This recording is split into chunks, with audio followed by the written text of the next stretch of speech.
नमस्कार साथियों, आप सभी का हमारे यूट्यूब प्लेटफॉर्म पर स्वागत है। साथियों, आज के वीडियो में बात करेंगे कि फोर्थ ग्रेड जो भर्ती 2025 है, उसमें पदों को लेकर क्या अपडेट चल रही है।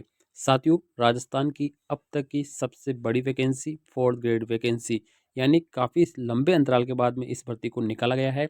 और इस भर्ती को जब निकाला गया है तो इसमें पदों की संख्या है वो लगभग साथियों यहाँ पर 53,000 पोस्टों पर यह विज्ञापन जारी हुआ था। अब ये विज्ञापन ही काफ़ी बड़ा है, पदों की संख्या भी काफ़ी बड़ी है, तो इसमें जो शैक्षणिक योग्यता थी वो थी आपकी 10वीं पास। अब 10वीं पास जब योग्यता थी तो लोगों ने आवेदन कर दिए बम्पर, यानी यहाँ पर 24 लाख लोगों ने क्या कर दिया, आवेदन इसमें कर दिया है। अब 24 लाख में से मात्र 21 लाख लोगों ने इसमें क्या किया गया, एग्ज़ाम दिया है।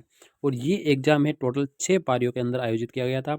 और इन 6 पारियों के अगर पेपर का स्तर देखा जाए तो 10वीं लेवल से काफ़ी हाई था। अब यहाँ पे साथियों जब पेपर हाई था तो इसमें जो 10th पास जो आवेदन करने वाले बालक हैं, अब उनका स्तर तो है जो काफ़ी कमज़ोर था, तो उन प्रश्नों को वो नहीं कवर कर, इसमें इंग्लिश के थे, हिंदी के थे, गणित के थे। गणित के प्रश्नों ने सबसे ज़्यादा बच्चों को रुलाया है। तो इसमें साथियों जो 21 लाख कैंडिडेट है ना, इस 21 लाख कैंडिडेट में से आधे कैंडिडेट तो ऐसे हैं जिनके 50 मार्क्स भी नहीं बन रहे, क्योंकि नेगेटिव मार्किंग का इसमें मामला था। तो बच्चों के जो अंक है ना वो कम हो गए, यानी पर्सन गलत हो गए, तो प्रश्नों की संख्या क्या हो गई, कम हो गई। तो 21 लाख में से आधे विद्यार्थी तो ऐसे हैं जो मैट्रिक पास है, यानी 10वीं पास है, और पहली बार बड़ी भर्ती को देके इन्होंने आवेदन कर दिया है। वो किसी न किसी काम में फंसे हुए, किसी न किसी रोजगार को वो करते थे, और उसको करते हुए भी उन्होंने एग्जाम दे दिया है। साथ ही उनकी तैयारी अच्छी नहीं थी, तो उनकी जो लेवल का ये पेपर नहीं था, उससे काफ़ी उच्च लेवल का ये पेपर था। तो आधे से ज़्यादा विद्यार्थी तो ऐसे हैं जो कि 50 मार्क्स भी नहीं लेकर आ रहे हैं। अब बात करते हैं जो आधे विद्यार्थी ऐसे हैं जिनके पास क्वालिफिकेशन थी, जैसे 12वीं थी, ग्रेजुएशन थी, पोस्ट ग्रेजुएशन थी, बीएड थी, और बीएसटीसी धारी या बीटेक जो भी डिप्लोमा धारी अभ्यर्थी हैं उन्होंने भी इस एग्ज़ाम को दिया है। अब साथियों इस एग्ज़ाम को लोगों ने क्या किया, हल्के में लिया था कि ये तो फोर्थ ग्रेड की वैकेंसी है और 10th तक का सिलेबस इसमें पूछा जाएगा। लेकिन साथियों इसमें जो सिलेबस पूछा गया ना, वो था तो 10th लेवल का था, लेकिन प्रश्नों का जो स्तर है ना, बनाने का जो स्तर है ना, वो काफ़ी कठिन था। तो बीटेक वालों को भी समझ में नहीं आया, तो बीटेक वाले को नहीं आया, ग्रेजुएशन वाले को भी नहीं आया। तो साथियों अलग-अलग तरह से यहाँ पर उनके लेवल के क्वेश्चन नहीं थे, ठीक है? तो उनमें साथियों क्या हुआ, उनके भी पर्सन जब उन्होंने देकर आए तब उनके कितने हो रहे थे, देकर आए तब कह रहे थे हमारे 70 हो रहे थे। जब आंसर की से जो जो आपकी जो कोचिंग वाली आंसर की से मिलाया तो उनके कितने हो गए साथियों, 70 से घटकर यहाँ पे कितने हो गए, 68 हो गए। और जब रियल उत्तर कुंजी जो बोर्ड की वेबसाइट की मिलाई थी तो उनके साथियों 65 रह गए।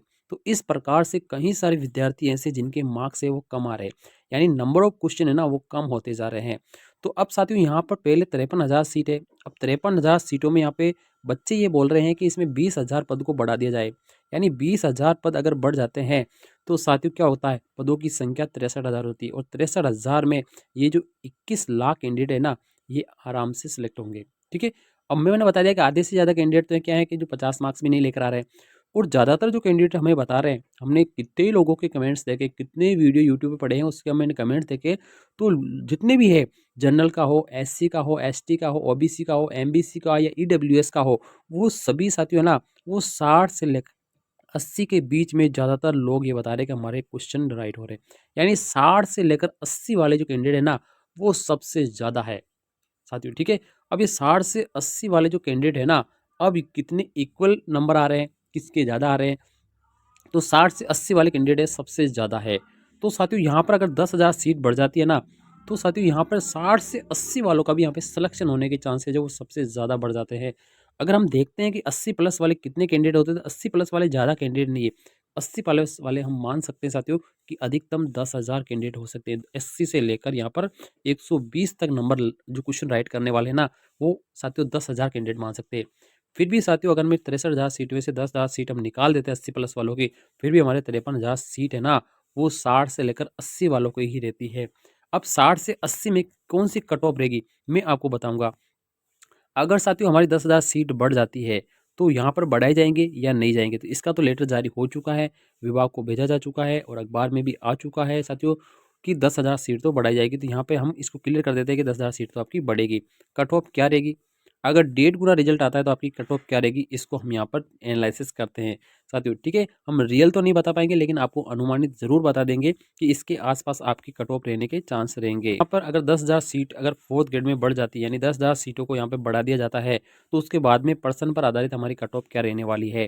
तो साथियों यहाँ पे देखिए कि जनरल कैटेगरी है ना, उस जनरल कैटेगरी की यहाँ पे जो कट ऑफ है ना 1.5 गुना की बता रहा हूँ साथियों, मैं तो 1.5 गुना की ये कट ऑफ बता रहा हूँ। ऐसे नहीं कि फाइनल सिलेक्शन की कट ऑफ बता रहा हूँ, 1.5 गुना की मैं कट ऑफ बता रहा हूँ। 72 से लेकर 76 वालों का यहाँ पे डीवी होने वाला है 1.5 गुना में, और फीमेल का 68 से 72 वालों का यहाँ पे डीवी होने वाला है। अगर हम ओबीसी की बात करते हैं तो यहाँ पे मेल में 70 से 74 वाले का डीवी होगा 1.5 गुना में, और 65 से लेकर 69 का भी डीवी हमारे 1.5 गुना में होने वाला है। ईडब्ल्यूएस की कट ऑफ है वो जनरल से काफ़ी कम रहती है, ओबीसी से भी कम रह रही है अभी। तो यहाँ पे 68 से लेकर 72 वाले का सिलेक्शन होने वाला है, और इधर फीमेल में 63 से लेकर 67 वाले का भी सिलेक्शन होने वाला है ईडब्ल्यूएस में। एमबीसी की बात करते हैं तो 67 से लेकर 71 वाले का सिलेक्शन होगा, और फीमेल में 61 से लेकर 65 वाले का यहाँ पर सिलेक्शन होने वाला है। ये 1.5 गुना की कट ऑफ में बता रहा हूँ। अब देखते हैं हम एससी एसटी वाले की। एससी वाले की जो कट ऑफ है साथियों 60 से 64 रहेगी 1.5 गुना के, 55 से लेकर 59 हमारी 1.5 गुना की रहेगी। एसटी की हमारे 58 से 62 है, और फीमेल की 63 से 53 से लेकर 57 तक है। एक्स सर्विस वन वाले 50 से 55 वालों का डीवी होगा, और पीएच जो डिसेबल है उनका 45 से 50 वाले का भी डीवी होने वाला है, और टीएसपी एरिया में 45 से लेकर 50 का यहाँ पर सिलेक्शन होने वाला है। अब साथियों सभी विद्यार्थियों की दो मांगे सबसे ज़्यादा बढ़ रही है कि एक तो हमारी जो सीट है ना वो यहाँ पर क्या होनी चाहिए, बढ़नी चाहिए। अब बच्चों की जो मांग है ना वो 20,000 सीटों की है, क्योंकि 20,000 सीट यहाँ पर बढ़नी चाहिए। और हमारे राजस्थान में जो चतुर्थ श्रेणी कर्मचारी की जो काफ़ी लंबे अंतराल से भर्ती आई है, तो इसमें साथियों पदों की जो संख्या ना वो लगभग 82,000 पद है ना यहाँ पे स्वीप करते हैं राजस्थान में, यानी 82,000 पोस्ट स्वीप करते हैं टोटल। उसमें से मात्र 7-8 हज़ार लोग ही इसमें क्या कर रहे हैं, काम कर रहे हैं। 7,800 के लगभग आसपास क्या करें इसमें काम करें, बाकी सारी सीटें वीकेंड है। तो हमारे 53,000 में से अगर 20,000 भी बढ़ा दें तो हमारी 70-75,000 सीटें हो जाती है, तो आराम से हमारा सिलेक्शन हो जाएगा। लेकिन यहाँ पे साथियों 10,000 सीट बढ़ने के तो अनुमान हो चुके हैं, यानी 10,000 तो आपकी बढ़ने ही वाली है। अब 10 से ज़्यादा बढ़ेगी या नहीं बढ़ेगी, अब यहाँ को जल्द इसकी सूचना मिल जाएगी। लेकिन हम भी क्लियर नहीं कह सकते 10,000 से ज़्यादा बढ़ेगी, 10 तो बढ़ेगी साथियों, ठीक है, इतनी पोस्ट तो हमारी खाली है। अब साथियों यहाँ पे ये 2 गुना अगर रिजल्ट है ना 1.5 गुना की जगह हमारा अगर 2 गुना आता है, तो सबसे ज़्यादा यहाँ पर फ़ायदा साथियों छात्रों को रहने वाला है। तो यहाँ पे 2 गुना रिजल्ट आएगा या 1.5 गुना आएगा, तो यहाँ पे बोर्ड अध्यक्ष ने कहा है कि जब 2 गुना जारी कर देंगे तो यहाँ पे डीवी कराने में काफ़ी लंबे समय लगता है, और ये प्रक्रिया बहुत जटिल होती है। इसलिए हम 1.5 गुना रिजल्ट ही यहाँ पर जारी करेंगे। तो हमने अभी जो कट ऑफ बताई है वो 1.5 गुना की हमने कट ऑफ बताई है, 1.5 गुना में आपका यहाँ पर सिलेक्शन होने वाला है। अब उसके बाद में साथियों जब फाइनल कट ऑफ आएगी तो उसकी अलग से हम आपको वीडियो ज़रूर देंगे। अभी हमारी 2 1.5 गुना की कट ऑफ है जिसमें आपका डीवी हो जाएगा। तो साथियों अब देख लीजिए 63,000 अगर हमारी सीट हो जाती है, तो 63,000 सीट हो जाती है, तो उसका हम 1.5 गुना अगर हम निकालते हैं तो लगभग साथियों 1 लाख के लगभग यहाँ पे कैंडिडेट क्या होंगे, पास होंगे। 1 लाख का डीवी कराने में काफ़ी समय लगेगा। तो जब समय लगेगा तो हमारा देखो अभी जो ऑब्जेक्शन भी शुरू नहीं हुए, ऑब्जेक्शन में देरी की जा रही है। ऑब्जेक्शन आपके 2 दिसंबर से लेने का यहाँ पे प्लान है, 2 दिसंबर को यहाँ पे नोटिस जारी हो जाएगा कि 2 दिसंबर से आपके ऑब्जेक्शन लिए जाएंगे। और रिजल्ट है वो आपका 31 जनवरी आपका जो फाइनल है साथियों 31 जनवरी 2000 जो हमारी 26 है, 2000 हमारी 26 है, तब तक आपका रिजल्ट जारी हो जाएगा। यानी प्री डीवी का रिजल्ट होगा, डीवी का रिजल्ट होगा प्री का। उसके बाद में मेन का रिजल्ट तो काफ़ी बाद में होगा, यानी जुलाई तक आपका जा सकता है मेन का रिजल्ट। तो पद बढ़ने के चांस है, हम आपको अलग से वीडियो ज़रूर बताएंगे कि और कितने पद आपके बढ़ सकते हैं। अभी आप इसमें ही लगे रहिए।